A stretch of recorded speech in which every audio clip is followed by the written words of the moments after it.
Okay, we got a 2008 Kia Soul. I'm gonna show you how to replace the engine air filter. So this box right here holds the engine air filter, and you're just gonna take off this clamp right down there, clamp right here,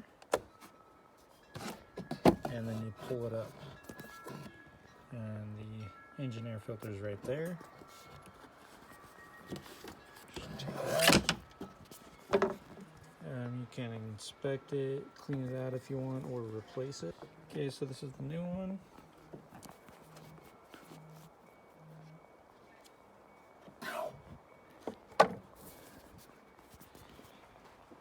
Put it back in.